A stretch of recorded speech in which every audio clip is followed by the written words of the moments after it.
बोलिए श्याम रामचंद्र की जय। परम पूज्य गुरुदेव महाराज की जय। बड़ी सौभाग्य की बात है कि आज आप सभी के समक्ष मुझे प्रस्तुत होने का सौभाग्य मिला है। एक बार पुनः आप सभी को मेरा दंडवत प्रणाम सादर स्वीकार कीजिएगा। पूज्य दीदी माँ के पावन चरण कमलों को सादर प्रणाम करती हूँ। और आइए कहा जाए, आप सबसे छोटी मैं हूँ यहाँ, है ना। और ये मेरा सौभाग्य नहीं, कहा जा सकता है हजारों भाग्य या लाखों भाग्य, करोड़ों भाग्य, बड़ा ही सौभाग्य। इसके लिए मैं बहुत बहुत धन्यवाद और आप सभी को सादर प्रणाम करती हूँ। और आइए आज जिस उद्देश्य से आज इस कार्यक्रम का आयोजन किया गया है, परम पूज्य श्री राम किंकर महाराज जी के जन्म शताब्दी के पावन अवसर पे, और उद्देश्य है कि महाराज श्री के प्रभुत्व और दर्शन के विषय में हम चर्चा करें और भाव को चर्चा करें।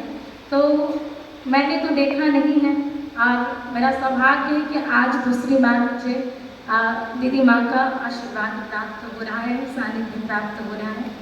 तो हम सभी जानते हैं कि रामचरितमानस को बाबा तुलसीदास जी ने लिखा है, लेकिन विचार किया जाए, एक बात मेरे मन में आती है। आप सभी इस बात को जानते, इस कथा से परिचित हैं कि बाबा तुलसीदास जी ने रामचरितमानस को लिखा क्यों? तो कहा जाता है सर्वजन हिताय और सर्वजन सुखाय के भाव से। किंतु शायद हम समाज ने उनके इस भाव को गंभीरता से नहीं लिया, और इसीलिए हनुमान जी महाराज ने भी अपने नाखूनों से पहाड़ में राम जी का चरित्र लिखा और भगवान राम जी के पास जाकर के कहते हैं कि प्रभु, यदि आप इस पर अपना हस्ताक्षर कर दे तो मैं जाकर के इस रामचरित्र को जनमानस को सौंप दूँ। तो भगवान राम जी ने कहा कि वाल्मीकि महाराज जी ने पहले ही एक रामचरित्र लिख चुका है, और आप सभी जानते हैं वाल्मीकि महाराज त्रिकालदर्शी थे, जो कि लिखने के बाद भगवान ने चरित्र किया, लीला किया।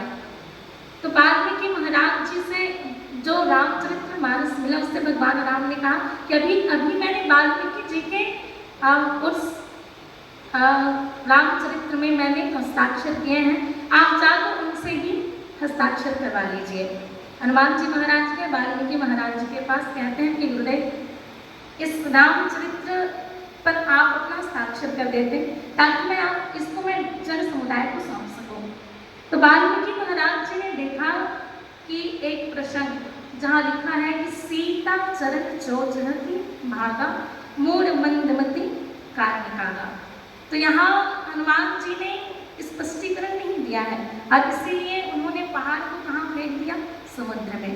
और समुद्र में फेंक दिया तो वही हनुमान जी महाराज ने वाल्मीकि महाराज जी को श्राप दे दिया कि जाइए, आपने इस रामचरित्र को समुद्र में फेंक दिया तो अगले जन्म में आप पुनः इस रामचरितमानस को लिखोगे।